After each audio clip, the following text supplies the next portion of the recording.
Steampunk and dieselpunk settings are worlds where history is reimagined through the lens of industrial age technology and taken to fantastical extremes. Steampunk often evokes a Victorian-era aesthetic, filled with brass gears, steam engines, and intricate clockwork machinery, blending elegance with ingenuity and a sense of whimsical inventions.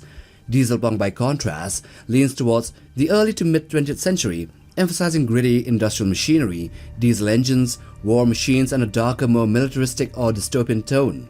In both genres, machines from walking war titans to mobile cities are not just tools but even characters in some sense, embodying the fusion of human ingenuity, raw mechanical power, and often a fantastical or exaggerated vision of technology that drives both conflicts and exploration in these richly imagined worlds.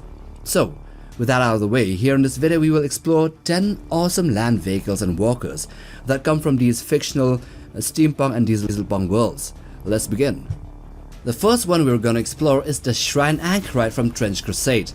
The setting of Trench Crusade is a grim-dark war-torn conflict world where devout pilgrims wage holy war against heretics, demons of hell, and apostates in a grim diesel and faith-fueled dieselpunk world. The crusade takes place in a setting where faith is weaponized. So imagine World War I, but it's continued perpetually and demons are involved.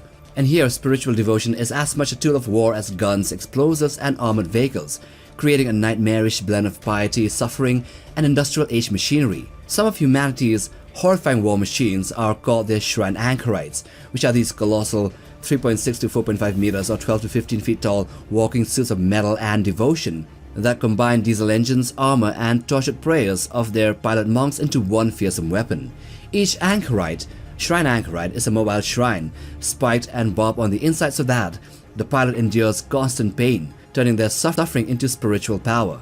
Covered externally with holy icons, relics, and prayer scrolls, they also carry massive weapons like the adamantine Catherine wheels and bone-breaker maces, raining destruction on the battlefield while symbolizing the wrath of God against the demons. The result is a grotesque steampunk or dieselpunk-inspired fusion of man and machine, a terrifying embodiment of both devotion and death that marches inexorably into battle.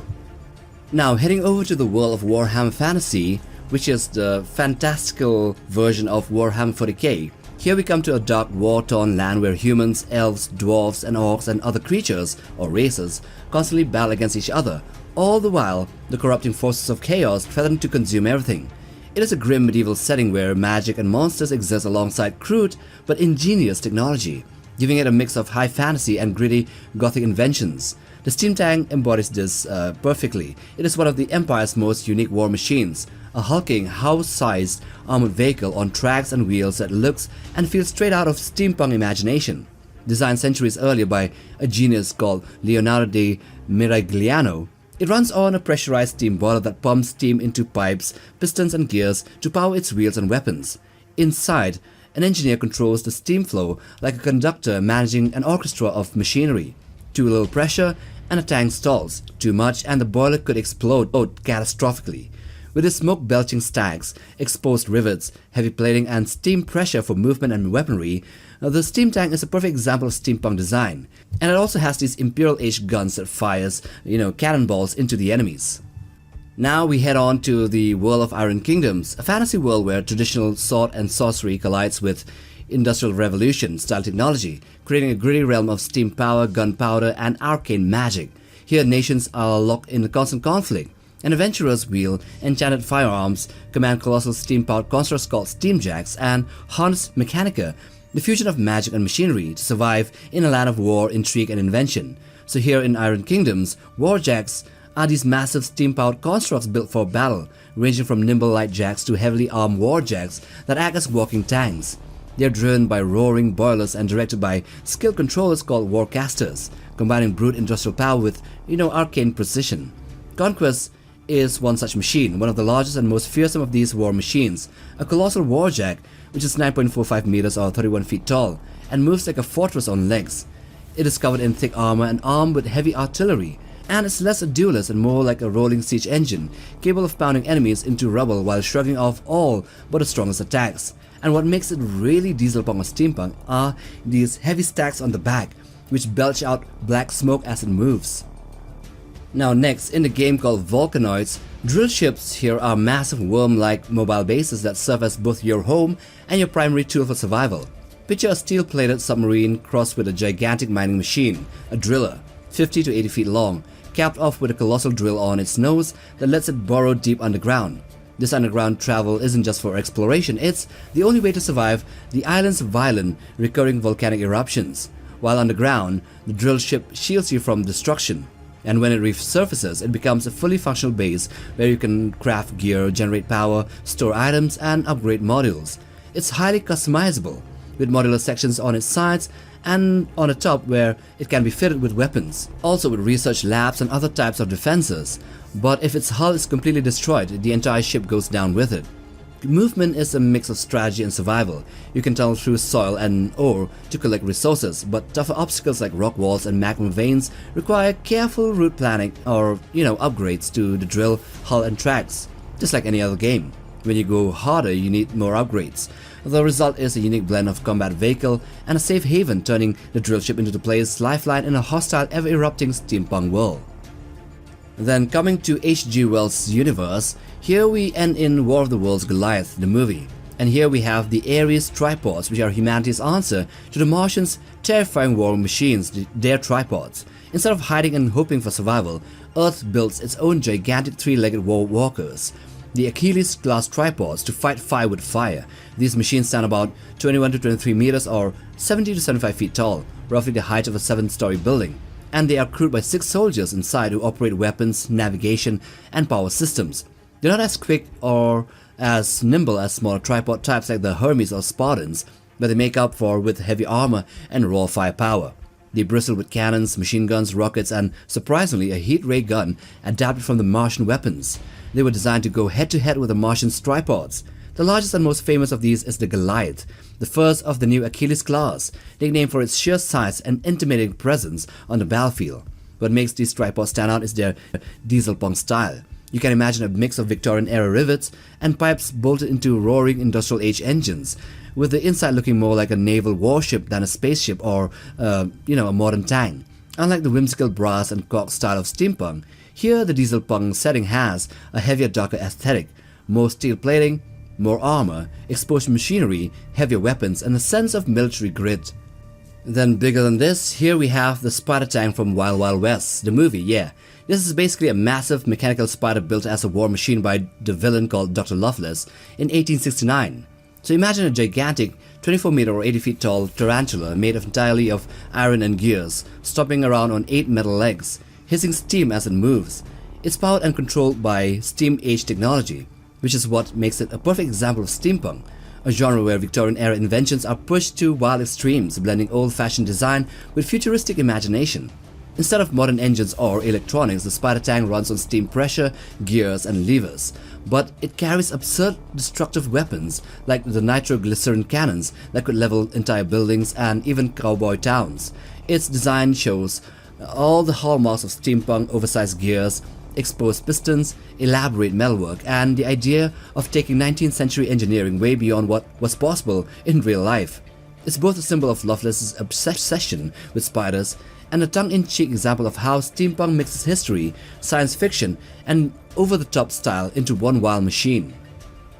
Then next we come to the game called San, which is a survival and exploration game set on the ruined world of Sophie, a once prosperous colony of the Austro-Hungarian Empire, in an alternate 1910 where humanity had already reached into space. Sophie was abandoned after a mysterious ecological disaster, leaving behind a dieselpunk post-apocalyptic world buried beneath endless deserts and sands. Now, scavengers and explorers here return to this hostile planet to hunt for resources, treasures, and remnants of the past, while battling each other to claim what's left of the Empire's glory. It is a mix of post-apocalyptic desolation and an alternate history steampunk where survival depends on both ingenuity and firepower. At the very heart of the game are the tramplers, massive ship-sized walking machines that serve both as a base and a vehicle. Originally designed in the 1870s to haul construction supplies across the planet's land and water, tramplers are now the lifeline of explorers, doubling as mobile homes, storage hubs, and war platforms. Their mechanical legs allow them to stride across the deserts or fold up for aquatic travel, giving players freedom to roam the planet's dangerous terrain. Then in the anime world, we have Howl's Moving Castle, which is a gigantic 55 to 75 meter or 180 to 246 feet tall, clunky magical machine house that wanders the countryside on big metal legs, puffing out steam as it were alive. From the outside, it looks like a crooked patchwork fortress made of bricks, towers, and random junk all stuck together, almost like a walking scrapyard. Inside though, it is far cozier. A kitchen, bedrooms, and even a bathroom, all powered and held together by Calcifer, a fire demon who fuels the castle and keeps it moving.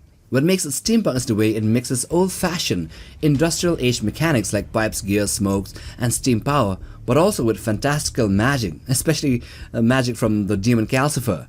The castle clangs, creaks, and belches smoke like a coal-powered machine, yet it is alive in its own way thanks to Calcifer. This blend of noisy mechanical engineering with fantastical whims is exactly what steampunk loves to do: reimagine the past or, fantastical setting with impossible inventions that look handmade, imperfect, yet massive and full of character. Then exiting this world, we come to another world, a gaming world called the world of heavy steam.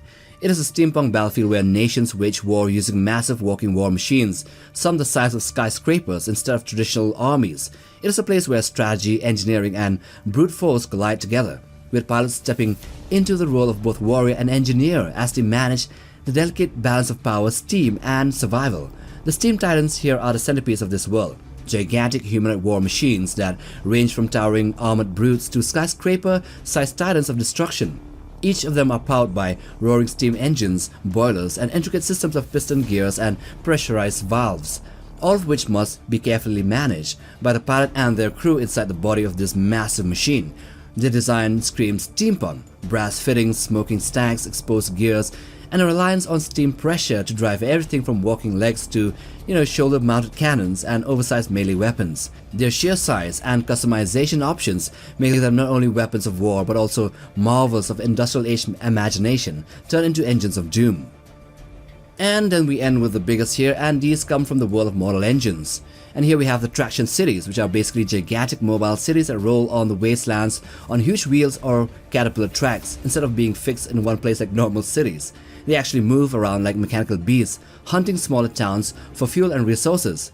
The largest traction cities like London are absolutely enormous, carrying populations in the thousands and built like laid wedding cakes. The poor live near the grimy engines at the bottom, while the wealthy enjoy luxury homes at the top.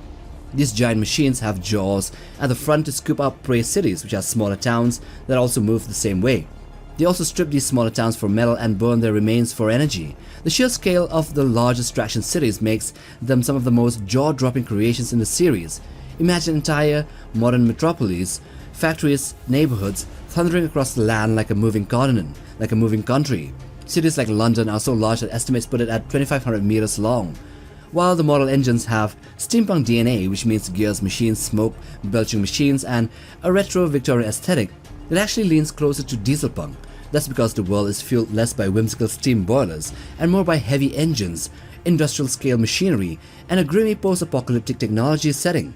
It's a brutal, exaggerated vision of the Industrial Revolution gone mad, where entire cities have been turned into predators just to survive. And so with that, we come to the end of the video on the biggest steampunk and dieselpunk land vehicles and walkers. So do hit the like button for support, and also for the ones holding their phones, do hit the hype button to push this content further. Also subscribe to be a part of Legion Nutbug. Until the next time, take care, boys.